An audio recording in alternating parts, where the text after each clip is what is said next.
Lưu năm đầu thật giả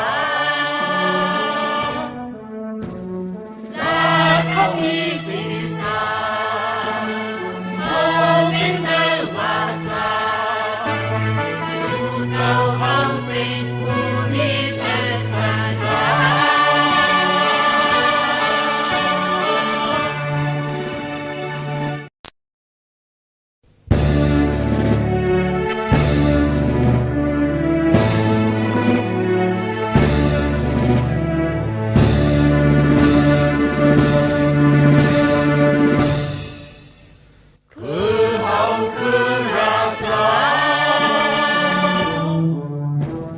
Con kim sắc chân đá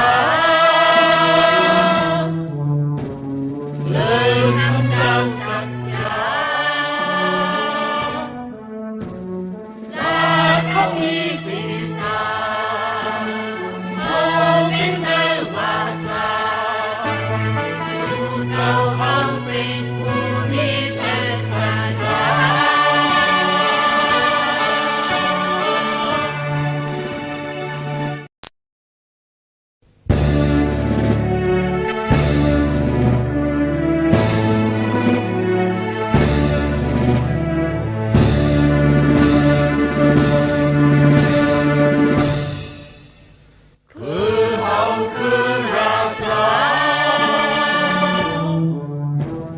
Con kim sắc chân đá lưu năm đầu thật giả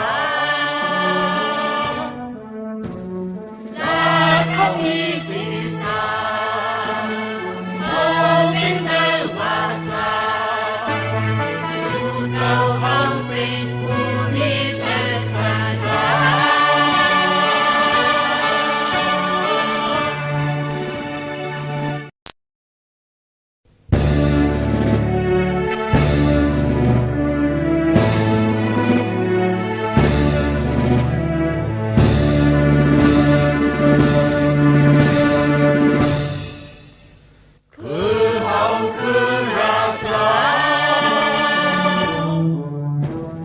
Con kim sắc chân đá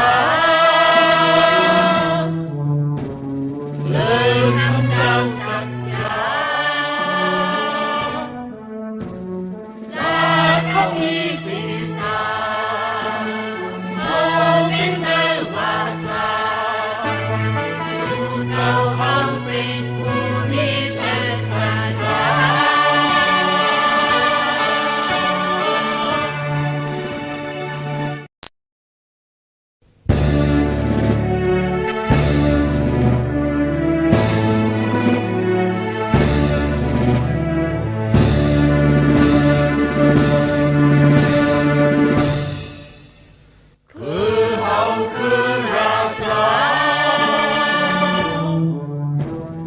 Con kim sắc chân đá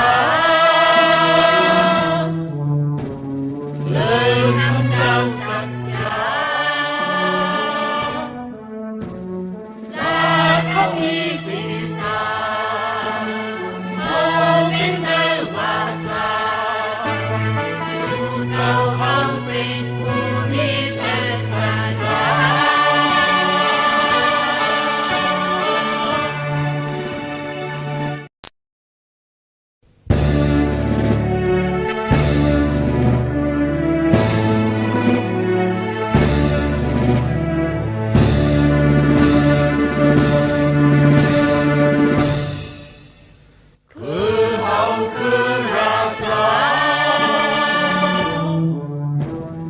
Con kim sắc chân đá